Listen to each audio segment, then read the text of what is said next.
Hello dear student, welcome to our channel Accountancy Learning Made Easy. Beta, this is another video of the chapter Accounting Ratios. Last video में मैंने आपको DK girl की book का chapter number accounting ratios करवा दी थी, question number 7 करवा दिया था। आज जो है मैं आपको क्वेश्चन नंबर 8 करवा रही हूँ। पहले क्वेश्चन को समझ लेना। The current ratio of a company is 3:1। Company की करंट रेशियो 3:1 दे रखी है।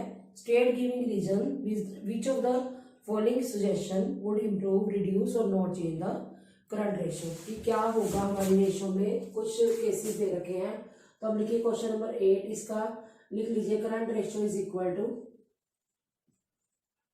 3:1, ये दे रखी है। अगर हमारी कंपनी की करंट लायबिलिटीज मान लीजिए 1 लाख है, ठीक है, तो करंट एसेट कितनी होंगी, क्योंकि 3:1 है रेशियो, तो करंट एसेट हो जाएगी बेटा 3 × 1 लाख, 3 लाख हो जाएगी। Sorry, current assets is equal to 3 × 1 lakh, 3 lakh. उसके बाद हम क्या करते हैं, केस 1 देखते हैं। केस 1 में क्या कहा गया बेटा, that is payment of trade payables. Number 1, payment of trade payables. हमने ट्रेड पेबल की क्या की है, पेमेंट की है। तो मान के चल रही हूँ मैं, मान लीजिए वो 10,000 है, मैंने यहाँ लिख दिया सेम मीन्स एग्जाम्पल ₹10,000। अगर हम 10,000 की पेमेंट कर देते हैं तो करंट एसेट में क्या इफेक्ट आएगा। करंट एसेट पहले 3 लाख थी, तो ट्रेड पेबल करने से हमारा 10,000 का बैंक बैलेंस क्या हो जाएगा, कम हो जाएगा, है ना। तो कितनी रह जाएगी हमारी करंट एसेट, 2,90,000। और जो CL है, CL में क्या चेंज आएगा, वो 1 लाख थी पहले, उसमें से 10,000 हम माइनस कर देंगे। किस चीज के माइनस कर रहे हैं, ट्रेड पेबल कम हो जाएंगे, ट्रेड पेबल कम हो जाएंगे, तो रह जाएगा ये 90,000, ठीक है। तो करंट रेशियो क्या होगी, 2,90,000 अपॉन 90,000, जीरोस कट हो जाएंगी, ठीक है।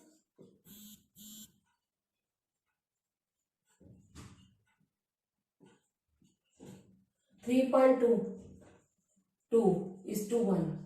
तो लिखिए answer has current ratio will improve, current ratio will improve. Current ratio किससे कंपैरिजन करना है हमने, 3:1 से।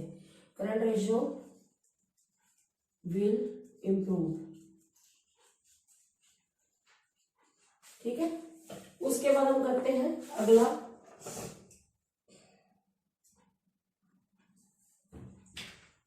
सेकंड केस करेंगे। सेकंड केस में क्या लिखा है, पहले क्वेश्चन को पढ़ लो।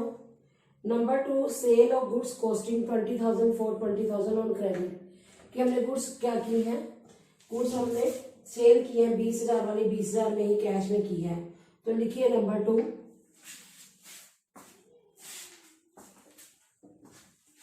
Right down number 2,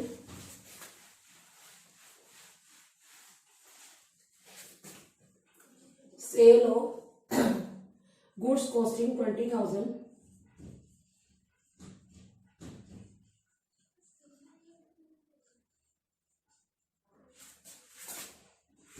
for cash, for 20,000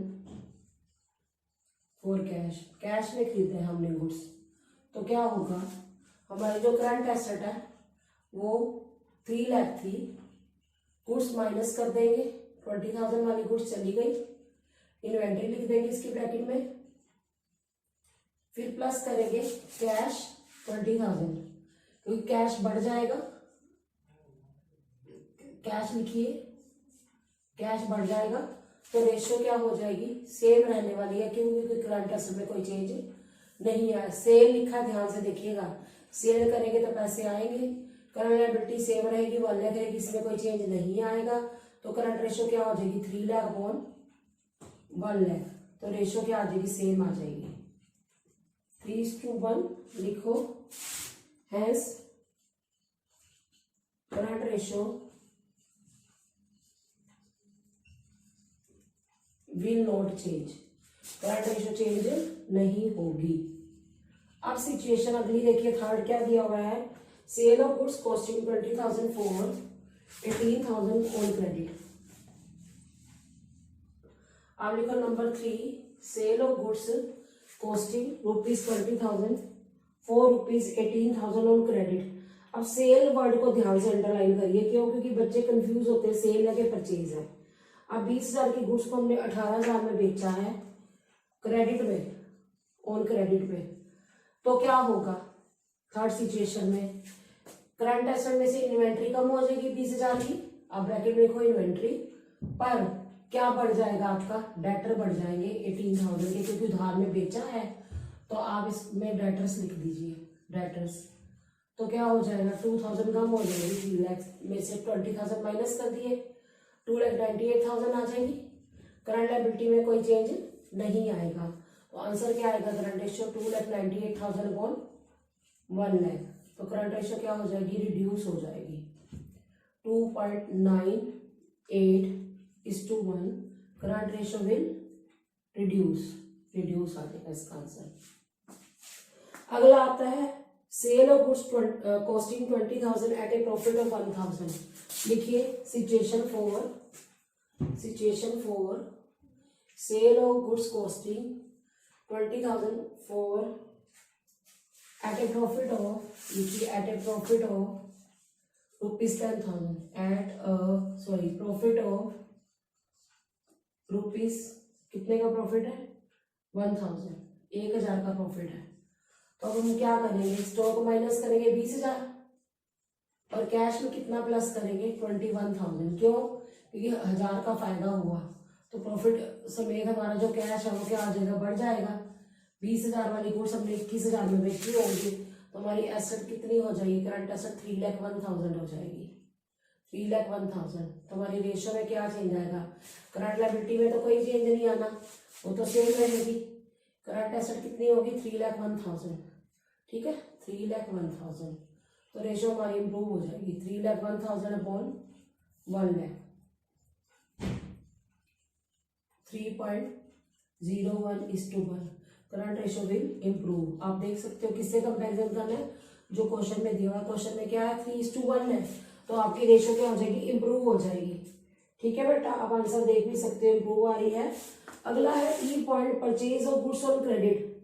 अगर गुड्स क्रेडिट में खरीदते हैं तो क्या फर्क पड़ेगा? लिखिए number 5, purchase of goods on credit. Goods हमने क्रेडिट में खरीदी है, एग्जाम्पल ले लीजिए, जिससे ₹10,000, 10,000 की गुड्स खरीदी हो, तो उधार में खरीदी है, तो आपकी करंट एसेट में क्या फर्क पड़ेगा? करंट एसेट लिखिए 3 लाख प्लस 10,000। इन्वेंट्री क्या हो जाएगी? बढ़ जाएगी, तो करंट एसेट कितनी आ जाएगी? 3,10,000। और करंट लायबिलिटी में क्या चेंज आएगा? करंट लायबिलिटी आपकी 1 लाख थी, उसमें हम 10,000 क्या कर देंगे? ऐड कर देंगे। क्यों? क्योंकि हमने खरीदी है, तो हमारे क्रेडिटर भी क्या हो जाएंगे? इंक्रीज हो जाएंगे। तो करंट लायबिलिटी कितनी हो जाएगी बेटा? 1,10,000। करंट लायबिलिटी कितनी होगी? 1,10,000। तो रेशियो क्या होगी? आप देखिए, करंट रेशियो का formula current asset upon current liability होता है 3,10,000 अपॉन 1,10,000। जीरोस कट गई, तो आप करिए जरा।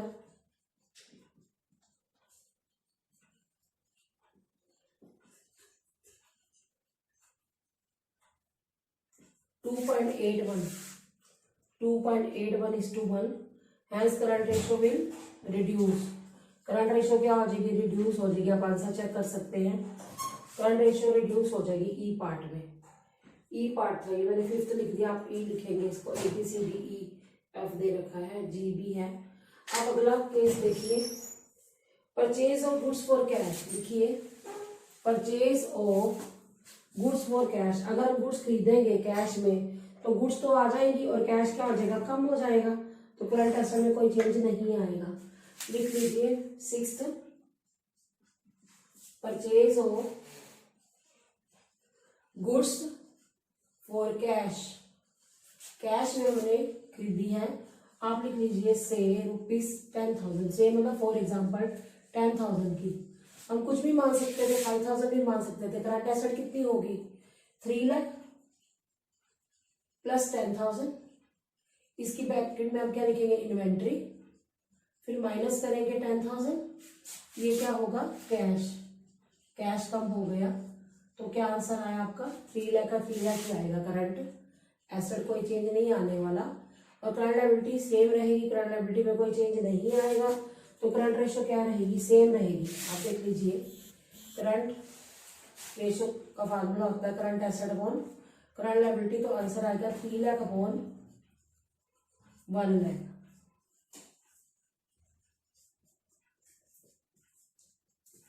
Three is to one, hence current ratio will not change, change नहीं होगी। अब लास्ट है purchase of machinery against long term deferred payment basis. लिखिए, purchase of machinery against, purchase of, last है number 7, purchase of machinery on long term deferred payment basis का मतलब होता है कि हमने क्या नहीं किया, हमने अभी पेमेंट नहीं की, मशीन खरीद लिया है। अब जब हम मशीन खरीदेंगे तो हमारी मशीन बढ़ेगी, मशीनरी करंट एसेट का पार्ट तो होती नहीं, मशीनरी कौन सी एसेट है, फिक्स एसेट है ना, तो वो लॉन्ग टर्म बेसिस पर खरीदी गई है, long term loan, purchase of machinery on long term against long term loan. अब इसका मतलब क्या है, हमने जो मशीन खरीदी है और उसकी पेमेंट नहीं की, हम लॉन्ग टर्म लोन मतलब कि उसके बदले में हमने क्या दिया कि अभी थोड़ा टाइम लगेगा, साल से ज्यादा ही लगेगा, लॉन्ग टर्म बेसिस पर। लिखो, neither current asset nor current liability will be affected, इससे ना तो हमारी करंट एसेट में फर्क पड़ेगा ना ही करंट लायबिलिटी में, hence current ratio will not change, current ratio will not change, current ratio में कोई चेंज नहीं आना। रीजन सुनो इसका, देखो अगर मशीन खरीदेंगे तो मशीनरी हमारा किसका पार्ट है, नॉन करंट एसेट का पार्ट है, और लॉन्ग टर्म लोन का मतलब होता है नॉन करंट लायबिलिटी, तो ना तो हमारी करंट एसेट में कोई चेंज आना है ना ही करंट लायबिलिटी, तो हमारी रेशो क्या होगी, सेम रहेगी। अब बेटा हमें क्वेश्चन नंबर 9 दे रखा है, state giving reason whether the current ratio will improve और डिक्लाइन और will have no effect in each of the cases. अब केसेस हमें 3 अलग अलग दे रखे हैं कि करंट रेशो अगर 2.5:1 हो, और अगर 1:1 हो, 0.75:1 हो। अब देखो अलग अलग सिचुएशंस है, अब मैं तीनों तो करवाने नहीं लगी कि करंट रेशो इतनी हो पहले, फिर 1:1 हो, फिर 0.7। अब मैं तो कोई एक चुन रही हूँ इसमें से, जैसे थर्ड सिचुएशन वाले, जो थर्ड है 0.75:1, तो मैं उसका करवा रही हूँ। अब सिचुएशन तो 9 है, अगर मैं करने जाऊं तो जो केस 1 है 2.5:1, उसकी भी मेरे को 9 पॉइंट बताने पड़ेंगे, केस 2 के भी मेरे को 9 पॉइंट बताने पड़ेंगे, केस 3 के भी बताने पड़ेंगे। और आपको ये बात तो समझ आ जानी कि पॉइंट्स में करना क्या है। तो मैं क्वेश्चन नंबर 9 के सारे पार्ट्स नहीं करवा रही, मैं 9 का जो है थर्ड पार्ट करा रही हूँ, जो कि बच्चे कंफ्यूज हो जाएंगे, तो वो ना हो कंफ्यूज, उसको ही मैं समझा देती हूँ। अब इतना पता चल जाएगा आपको इसको करने से क्या कि आपने करना कैसे है। अब मैं थर्ड सिचुएशन करा रही हूँ, करंट रेशो में दे रखी है 0.75:1।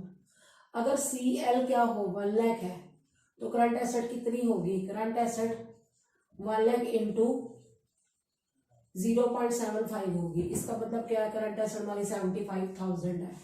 अब सिचुएशन 1 क्या है, number 1 ₹50,000 paid to a creditor, creditor को पे कर रहे हैं अगर, तो हमारी क्या चेंज आएगा, करंट एसेट में से 50,000 माइनस कर देंगे। चाहे आप सिचुएशन 1 करो, 2 करो, 3 करो, सिचुएशन में कोई फर्क नहीं आना कि 50,000 ही हमारी करंट एसेट कम हो जानी है। तो करंट एसेट कितनी रहेगी 25,000, और हमारी करंट लायबिलिटी भी तो कम होगी, पहले वो 1 लाख थी, उसमें से हम 25,000 क्या कर देंगे, उसमें से हम 1 लाख में से 50,000 माइनस कर देंगे, तो हमारा 50,000 रह जाएगा।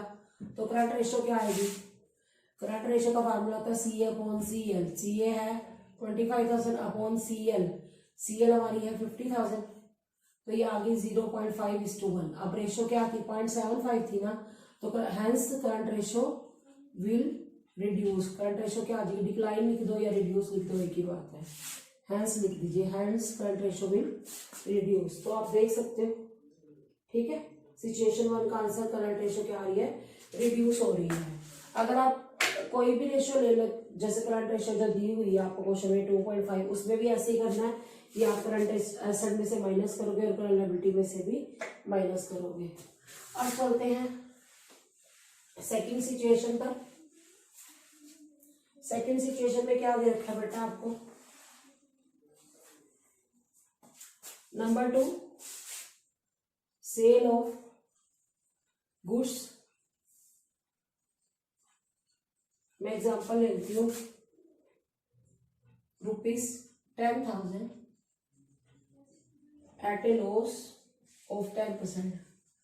10% लॉस का मतलब क्या होता है, 1000 का 10%, 1000 का लॉस हो गया, हमने सेल की है। तो करंट एसेट हमारे क्वेश्चन में 75,000 दी हुई है ना, तो हमारा जो गुड्स है वो 10,000 माइनस हो जाएगी, और कैश कितना प्लस होगा, 9,000। 9,000 क्यों, 10,000 का 10% 1000 रुपया लॉस हो गया, तो 9,000 में बेचा होगा। ये कैश बढ़ रहा है और ये स्टॉक कम हो रहा है, ये बता दो मैं आपको। तो हमारी सीएल में तो कोई चेंज नहीं आएगा, सीएल तो 1 लाख ही रहेगी। तो कैश में से एक तरह से 10,000 माइनस किए, 9,000 प्लस किए, तो 74,000 आ जाएगा, ठीक है। उसके बाद सीआर कितनी हो जाएगी, 74,000 अपॉन 1 लाख, तो कितनी आ जाएगी, 0.74:1। Hence current ratio will decline लिख दो या विल रिड्यूस हो जाएगी, ये भी ठीक है, ठीक है। अब आप सिचुएशन कोई भी करो, आप बड़े कंसेप्ट को अच्छे से समझ लो कि क्या किया गया है, ठीक है। अब आगे चले थर्ड सिचुएशन की तरफ। थर्ड सिचुएशन में है फिक्स एसेट, हमने जो 1,20,000 की बुक वैल्यू थी वो 1 लाख में बेची है। अब जहाँ थर्ड सिचुएशन दे रखी है, मैं इसका हेडिंग नहीं लिखने वाली। क्यों नहीं लिखने वाली, क्योंकि हमें अमाउंट्स ऑलरेडी दिए हुए हैं कि हमने फिक्स एसेट 1 लाख रुपए में बेची है। तो हमारी करंट एसेट में क्या चेंज आएगा, करंट एसेट हमारी 75,000 थी ना, उसमें हम 1 लाख ऐड कर देंगे, किस चीज का, जो हमारी एसेट बिकी है, तो कैश बढ़ेगा। बस ये मैं क्यों बता रही हूँ, कारण ये है कि हमारी जो फिक्स एसेट है कम भी होगी, मैं मानती हूँ, लेकिन वो करंट एसेट का पार्ट नहीं है। तो आपकी सिर्फ क्या होगा, करंट एसेट इंप्रूव हो जाएगी, तो करंट लायबिलिटी में तो कोई चेंज नहीं आएगा। सेल किए बेटा फिक्स एसेट, तो एसेट कम तो होगी, वो फिक्स एसेट है। तो आप करंट रेशियो क्या लोगे, 1,75,000 बॉन 1 लाख, तो आंसर क्या आ गया, 1.75:1। Hence current ratio will improve. आप देख सकते हो पहले 0.75 थी, अब 1.75 हो गया, तो ये इम्प्रूव हो जाएगी। आप देखिए इसका आंसर ठीक है थर्ड का। अब चलते हैं, ये थर्ड ऐसे लिख लीजिए जैसे दिया हुआ आपको। अब फोर्थ सिचुएशन क्या है, पेमेंट ऑफ आउटस्टैंडिंग सैलरी। अगर हम आउटस्टैंडिंग सैलरी की पेमेंट करेंगे तो क्या होगा, लिखिए number 4, payment of outstanding salary. मैं मान के चलूं कि 10,000 की पेमेंट कर दिया आउटस्टैंडिंग सैलरी की, पेमेंट ऑफ आउटस्टैंडिंग सैलरी,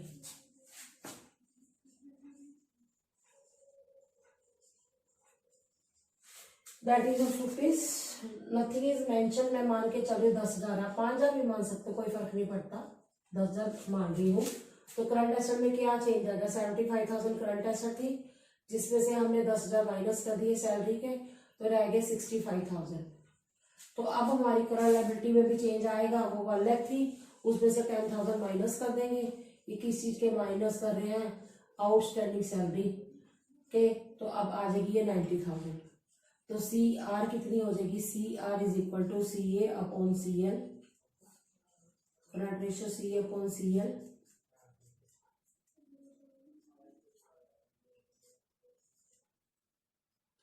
ठीक है।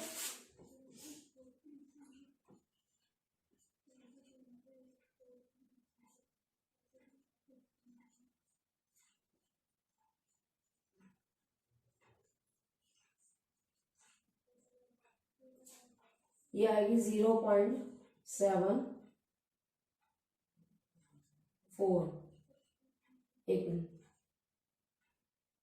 72 0.72 0.72 रेशियो विल रिड्यूस। अब आंसर चेक कर लेते हैं। Hence current ratio will reduce, क्योंकि हमारे क्वेश्चन में 0.75 है, करंट रेशियो विल ये रिड्यूस हो जाएगी, 0.72 हो रही है। उसके बाद आगे चलते हैं सिचुएशन 5 की तरफ। सिचुएशन 5 में दिया हुआ है, रिसीव किया हमने 25,000 from A debtor of 30,000 in full settlement. अब नंबर 5 का मैं सिर्फ हेडिंग ही लिख रही हूँ, मतलब सिर्फ 5 पॉइंट लिख रही हूँ, हेडिंग नहीं लिख रही, क्योंकि ऑलरेडी हमें क्वेश्चन में दिया हुआ है कि जिस बंदे से हमने 30,000 पे लेने थे उसने हमें 25,000 दिए हैं। तो करंट एसेट में क्या चेंज आएगा, 75,000 की करंट एसेट थी, उसमें हम क्या करेंगे, ऐड करेंगे 25,000। ये क्या होगा, हमारा कैश बैलेंस बढ़ेगा और डेटर कितने कम हो जाएंगे, 30,000 से। तो डेटर में हम कम कर देंगे, ठीक है। उसके बाद हमारा आंसर क्या आएगा, 70,000। और सी एल में तो कोई चेंज नहीं आना, वो तो 1 लाख ही रहेगा। तो करंट रेशियो में क्या चेंज आएगा, करंट रेशियो रिड्यूस होगी, 0.70:1। Hence current ratio will reduce. Reduce क्यों बोला, क्योंकि 0.75 से 0.70 हो गई है, तो रिड्यूस हो जाएगी। उसके बाद अगला पॉइंट आता है, बिल पेबल डिस्चार्ज और मैच्योरिटी। लिखिए नंबर 6, बिल पेबल डिस्चार्ज और मैच्योरिटी। इसका मतलब क्या होता है कि जब हमने किसी को पैसे देने थे, बिल दिया हुआ है ऑलरेडी, मान लो 3 महीने के लिए बिल दिया हुआ है, तो 3 महीने का वो टाइम आ गया है, तो हम उसको पेमेंट करेंगे। तो लिखिए bill payable discharge on maturity. Maturity period पे हमने पेमेंट कर दी है। आप लिख लीजिए से मतलब फॉर एग्जांपल ₹10,000। हमारा क्या चेंज आएगा, करंट एसेट कम हो जाएगी। क्यों, क्योंकि हमारा बैंक बैलेंस क्या आ जाएगा, कम हो जाएगा। करंट एसेट कितनी है, 75,000 है। 10,000 आप माइनस कर दो जरा, तो क्या होगा, ये क्या है, बैंक बैलेंस कम हो रहा है। इट मीन्स करंट एसेट कितनी रहेगी, 65,000। और करंट लायबिलिटी भी क्या होगी, कम होगी। क्यों कम होगी, क्योंकि बीपी कम हो जाएगा। ये था 1 लाख, उसमें से हमने 10,000 माइनस कर दिया, ये हमारा बिल पेबल था, वो कम हो जाएगा, तो रह जाएंगे हमारे 90,000 के। तो करंट रेशियो में क्या फर्क आएगा, करंट रेशियो में current asset upon current liability.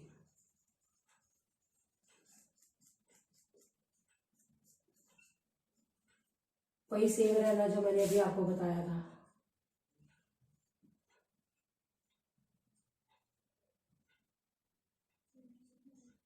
Seven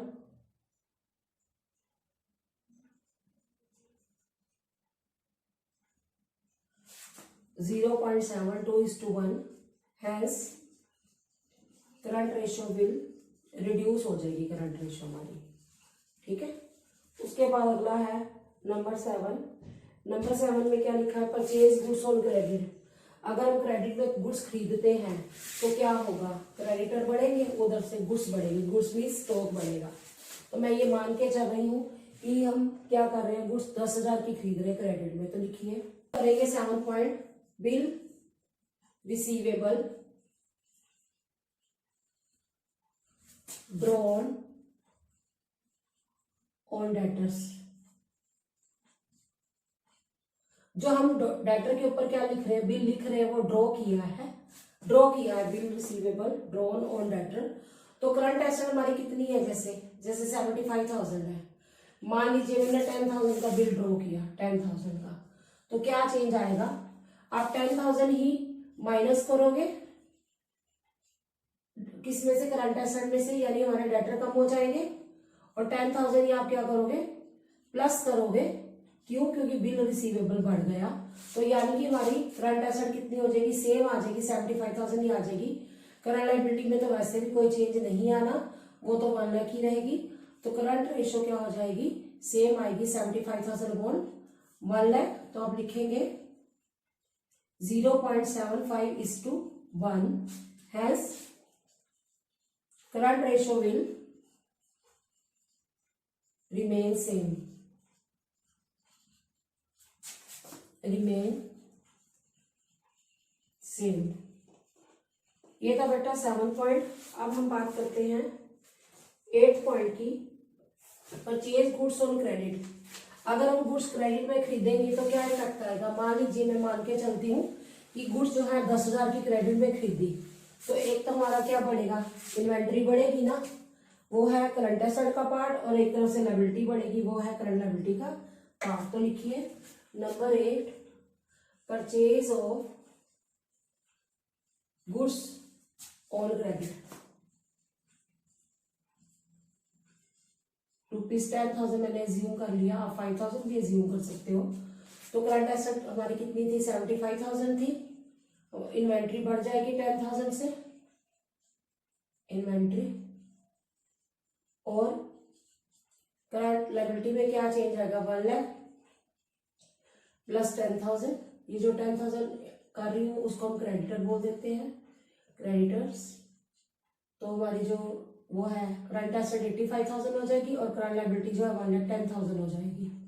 तो हम लिखेंगे current ratio 85,000 upon 1,10,000।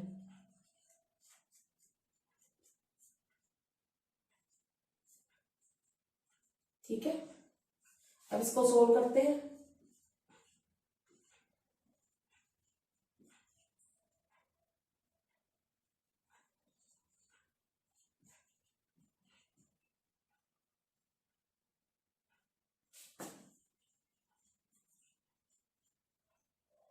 $0.7,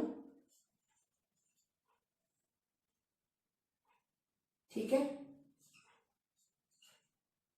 7, 0.77:1, hence current ratio will improve. Current ratio क्या हो जाएगी, इम्प्रूव हो जाएगी, क्योंकि क्वेश्चन में जो रेशो दी हुई है वो है बेटा 0.75, तो अब 0.77 आ रही है। Question number sorry part A 8 है जो इसका 8 का जगह इम्प्रूव हो रही है। अब चलते हैं क्वेश्चन नंबर 9 का लास्ट पार्ट है, पार्ट नंबर 9। लिखिएगा बेटा part number 9, that is issue of debentures to the vendor of machinery. Number 9 का मैं आंसर लिख रही हूँ। जब हम डिबेंचर इशू करेंगे वेंडर ऑफ मशीनरी, मतलब जिस बंदे से मशीन खरीदी है, तो उसका क्या इफेक्ट होगा। लिखिए नंबर 9 का solution, neither current asset nor current liability will be affected, hence current ratio will not change. अब मैं इसका रीजन बताती हूँ। कारण बेटा ये है कि अगर हम क्या करें, एक तरफ से हमने वेंडर से मशीन खरीदी, सेलर से मशीन खरीदी, वो नॉन करंट एसेट है, उधर से हमने उसको कह दिया तेरे को डिबेंचर दे रहे हैं उसके बदले में। डिबेंचर वैसे भी लॉन्ग टर्म बोरिंग्स है, नॉन करंट लायबिलिटी का पार्ट है, तो ना तो हमारे करंट एसेट में कोई चेंज आने वाला है, ना ही कोई करंट लायबिलिटी में चेंज आने वाला। तो रेशो कितनी हो जाएगी, इक्वल हो जाएगी, सेम रहेगी, कोई फर्क नहीं पड़ेगा। तो अब चलते हैं क्वेश्चन नंबर 10 की तरफ। क्वेश्चन नंबर 10 में क्या दे रखा है, देखिए state giving reason which of the following transaction would improve, reduce और नॉट चेंज। अब अलग अलग है, क्विक रेशो हमें अलग अलग सिचुएशन में दे रखी है। पहले 1.5:1 है, फिर 1:1 है, फिर 0.8:1 है। तो अब मैं आपको एक ही करवा रही, तीनों में से कोई एक करवा रही हूँ, बाकी आप अपने आप कर लेना। अब जैसे क्वेश्चन नंबर 10 है, इसका मैं फर्स्ट पार्ट करवा रही हूँ, ठीक है। अब एक पार्ट आपने समझ लिया तो बाकी आपको अपने आप आ ही जाएगा। मैं क्विक रेशो ले रही हूँ 1.5:1, यानी कि क्विक एसेट्स कितनी है 1,50,000, और करंट लायबिलिटी कितनी है, करंट लायबिलिटी 1 लाख है। तभी रेशो ये बनी ना, हमने ये ज्यूम कर लिया कि करंट लायबिलिटी हमारी 1 लाख है, तो क्विक एसेट 1,50,000 है। केस 1 में क्या है, payment of outstanding liability. Outstanding liability, मान लीजिए हमारा आउटस्टैंडिंग रेंट है, आउटस्टैंडिंग सैलरी है, तो हम उसकी क्या कर रहे हैं, पेमेंट कर रहे हैं।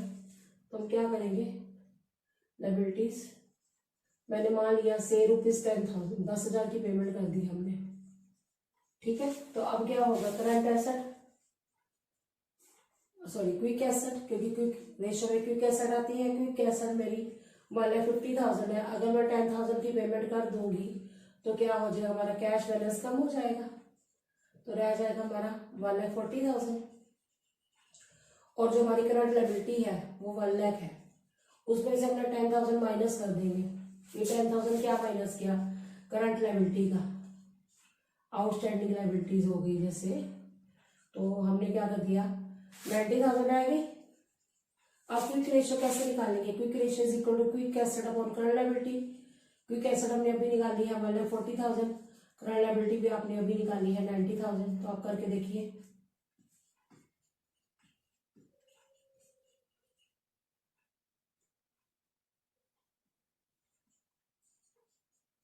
(1.55:1), hence quick ratio will improve. आप देख सकते हो क्विक रेशियो पहले 1.5 थी, तो अब 1.55 हो गया, तो इसका आंसर आ गया क्विक रेशियो विल इम्प्रूव, ठीक है। अब हम चलते हैं सेकंड पार्ट की तरफ। इसमें क्या दिया हुआ है, debenture of ₹2 lakh converted into shares. जो कंपनी के डिबेंचर्स है वो शेयर्स में कन्वर्ट हो गए हैं, तो डिबेंचर हमारी नॉन करंट लायबिलिटी है, शेयर वैसे भी इक्विटी का पार्ट है, तो लिखिए जरा इसका answer, neither quick asset nor current liability will be affected. B part का आंसर बता रही हूं, neither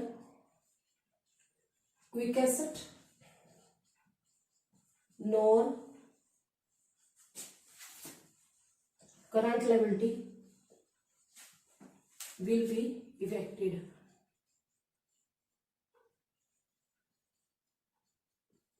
Hence, quick ratio will remain. Hence, quick ratio will remain same. Quick ratio में कोई चेंज नहीं आएगा, विल रिमेन सेम ही लिख सकते हो, और लिख सकते हो hence quick ratio will not change, ठीक है। अब उसके बाद हम सी पार्ट करते हैं। लिखिए purchase of goods, purchase of goods on credit of 2 months, credit of 2 months. अब इसका मतलब क्या, हमने एक बंदे से गुड्स खरीदी है और क्रेडिट ऑफ 2 मंथ का मतलब उसको कह दिया कि तुझे 2 महीने बाद पेमेंट होगी, हमारे क्रेडिटर बढ़ जाएंगे। क्विक एसेट में कोई चेंज नहीं आएगा। बच्चे कहते हैं मैम क्यों, क्विक एसेट में क्या मैम हमारी इन्वेंट्री नहीं बढ़ी, मैं कहती हूँ बिल्कुल बढ़ी है, लेकिन क्विक एसेट में हमारी इन्वेंट्री तो आती ही नहीं है। क्विक एसेट तो वाले 50,000 ही रहेगी, इन्वेंट्री से प्लस नहीं करेंगे क्योंकि इन्वेंट्री आती ही नहीं क्विक एसेट में। और करंट लायबिलिटी में हमारी लायबिलिटी क्या हो जाएगी, इंक्रीज हो जाएगी। करंट लायबिलिटी में आप क्या लिखोगे, 1 लाख प्लस 10,000। मान लो मैंने ये माना कि 10,000 की गुड्स खरीदी है उधार में, तो 10,000 हमारा इंक्रीज हो जाएगा, क्यों, क्योंकि हमारे क्रेडिटर बढ़ जाएंगे, ठीक है, 10,000 से। तो हम क्या लिख देंगे, 1,10,000। तो अब हम रेशो निकाल के देखेंगे, quick ratio is equal to, formula पता है quick asset upon current liability होता है 1,50,000 अपॉन 1,10,000। तो आपका क्या आ जाएगा,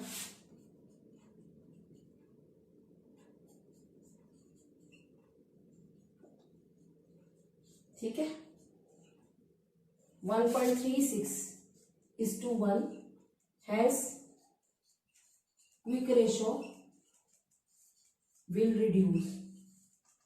रिड्यूस, क्विक रेशो क्या हो जाएगी, कम हो जाएगी। पहले 1.5 थी ना, तो अब 1.36 होगी, तो रिड्यूस हो जाएगी। अब चलते हैं डी पार्ट की तरफ। डी में है B R endorse to creditor. Bill हमने एंडोर्स कर दिया, एंडोर्स का मतलब होता है ट्रांसफर कर देना क्रेडिटर को। तो जब हम बी आर ट्रांसफर कर देंगे, एंडोर्स कर देंगे क्रेडिटर को, तो हमारी क्विक एसेट क्या हो जाएगी, कम हो जाएगी, और हमारा क्रेडिटर भी क्या हो जाएगा, कम हो जाएगा। तो लिखिए जरा number 4, B R endorsed, B4 ये है, B R endorsed to creditor. मैंने ये मान लिया कि हमारा जो बिल है वो 10,000 का है, से ₹10,000। तो हमारी क्विक एसेट कितनी थी बेटा, 1,50,000 थी ना, तो उसमें से आप 10,000 माइनस कर दो। 1,50,000 में से 10,000 माइनस करके उसकी ब्रैकेट में क्या लिखेंगे, BR कम हो गया हमारा, ठीक है। तो हमारी क्विक एसेट होगी 1,40,000। और करंट लायबिलिटी कितनी है, current liability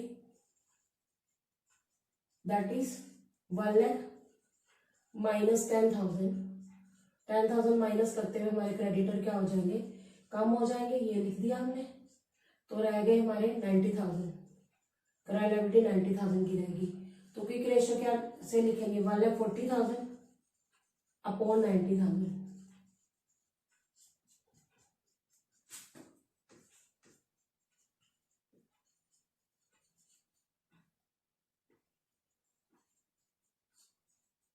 one 1.55:1, hence quick ratio will improve. क्यों इम्प्रूव हुई, क्योंकि पहले 1.5 थी, 1.5 मीन्स 1.50, तो अब 1.55 हो गई है, तो करंट रेशियो विल इम्प्रूव। आप देख लीजिए डी का आंसर आया है इम्प्रूव। अब चलते हैं अगले पॉइंट की तरफ।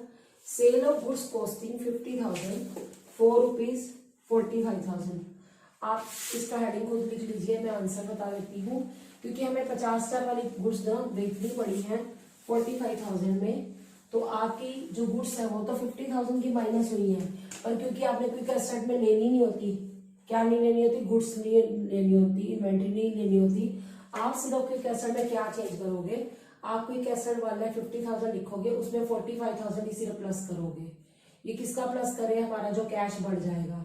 अब बच्चे कहते हैं मैम आपने 50,000 माइनस क्यों नहीं किया, तो मैं इसका आंसर ये बोलती बेटा क्योंकि हमारी गुड्स इसमें आती ही नहीं है, तो करंट लायबिलिटी में तो वैसे ही कोई चेंज नहीं आना, 1 लाख ही रहेगा। तो क्विक एसेट हमारी आगे 1,95,000 अपॉन करंट लायबिलिटी कितनी है, 1 लाख। तो आप देखिए हमारी रेशियो क्या हो जाएगी, इंप्रूव हो जाएगी 1.95:1। तो आप आंसर देख सकते हो।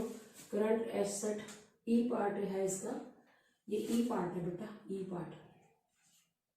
ई पार्ट में क्या हमने 50,000 वाली गुड्स 45,000 में बेची, तो 45,000 ही प्लस करेंगे। 50,000 की गुड्स इसलिए माइनस नहीं करें क्योंकि क्विक एसेट में हमारी स्टॉक आता ही नहीं है। Quick ratio will improve. अब चलते हैं नेक्स्ट पॉइंट की तरफ बेटा। इसके बाद हमें दिया हुआ है bill drawn on debtor, BR drawn on debtor. Debtor के ऊपर बिल ड्रॉ किया, तो अब लिखोगे आप फॉर एग्जाम्पल 10,000 का, तो क्विक एसेट में क्या चेंज आएगा, वैसे तो कोई चेंज आने नहीं वाला। आप देखो 1,50,000 की क्विक एसेट है, BR जब ड्रॉ करेंगे तो BR बढ़ जाएगा 10,000 से, तो इसके स्लैश मतलब लिखो BR माइनस हमारा जो है डेटर कम हो जाएंगे 10,000 से, इसकी ब्रैकेट में डेटर लिख दीजिए। और यानी कि करंट क्विक एसेट में कोई चेंज नहीं आने वाला, वो 1,50,000 ही रहेंगी। और जो हमारी करंट लायबिलिटी है वो तो सेम रहने ही वाली है, तो हमारी जो क्विक रेशियो होगी वो सेम आएगी 1,50,000 अपॉन 1 लाख। तो आंसर क्या आ गया 1.5:1। हैंस लिखिए, hence quick ratio will not change, यहीं पे लिख रही हूं मैं आपका, hence quick ratio will not change, change नहीं होगी। अब लास्ट है इसका, सॉरी नहीं, अभी सेकंड लास्ट है पेड रेंट 3,000 इन एडवांस। लिखिए पेड रेंट इन एडवांस, जब रेंट पे करेंगे तो कैश तो कम हो जाएगा, वैसे तो वो प्रीपेड रेंट है, तो आप क्या करोगे, paid rent in advance. Quick asset कितनी है आपकी 1,50,000 है, उसमें से आप 3,000 माइनस कर दोगे, बस इतना ही करोगे आप। क्यों नहीं प्लस करे प्रीपेड रेंट, क्योंकि प्रीपेड रेंट आता ही नहीं है क्विक एसेट में, तो करंट लायबिलिटी तो हमारी 1 लाख ही आ जाएगी, ठीक है। तो आप क्या लिखोगे, quick ratio is equal to 1,47,000 upon 1 lakh. अब बच्चे मुझसे पूछते कि मैम आपने प्रीपेड रेंट ऐड क्यों नहीं किया इसमें, अगर तो करंट एसेट होती 3,000 हम ऐड भी करते, क्योंकि प्रीपेड रेंट हमारी एसेट है, कैश कम हो गया, प्रीपेड रेंट एसेट बढ़ गई, लेकिन हम इसलिए नहीं करें क्योंकि प्रीपेड आता ही नहीं है एक्सपेंसिस किसमें, क्विक एसेट में। तो हमारा आ गया 1.47:1। Hence quick ratio will reduce, किससे हम कंपैरिजन कर रहे हैं 1.5 से, क्विक रेशियो क्या आ जाएगी, रिड्यूस हो जाएगी। आप आंसर देख भी सकते हैं। उसके बाद आता है last point, trade receivable included A debtor Shri Ashok who paid his entire amount due 9700, कि ट्रेड रिसीवेबल में 9700 रुपीज इंक्लूड है डेटर के, जिसने हमें पैसे देने हैं, उसने हमें दे दिए। तो कि एसेट कितनी है, 1,50,000 है, उसमें 9700 माइनस हो जाएंगे, वो हमारे क्या है, डेटर्स हैं, और वो हमें क्या दे गए हैं, 9700 ही दे गए हैं, पूरे पैसे दे दिए, तो कोई चेंज नहीं आने वाला हमारे क्विक रेशियो में। तो जितने हमने माइनस किए हैं 9700 उतने ही हमने प्लस किए, माइनस क्योंकि डेटर कम हो गए और कैश बैलेंस बढ़ गया, तो हमारे 50,000 ही रहेगा, कोई चेंज नहीं आएगा। करंट लायबिलिटी में क्या आएगा, 1 लाख का 1 लाख ही आएगा। तो आप लिखोगे quick ratio is equal to 1,50,000 upon 1 lakh, तो आंसर क्या आएगा 1.5:1। Hence quick ratio will not change, quick ratio कोई चेंज नहीं आएगा। तो आप देख सकते हो इसका आंसर यही आएगा। तो बेटा मैंने आपको इसका एक पार्ट करवा दिया है, अब आप सेकंड और थर्ड पार्ट अपने आप कर सकते हैं। ठीक है बेटा, आज आपने इस वीडियो में क्वेश्चन नंबर 8, क्वेश्चन नंबर 9 और क्वेश्चन नंबर 10 कर लिया। So student, I hope you understood the topic well. Stay tuned with me in the next video. Thanks for watching.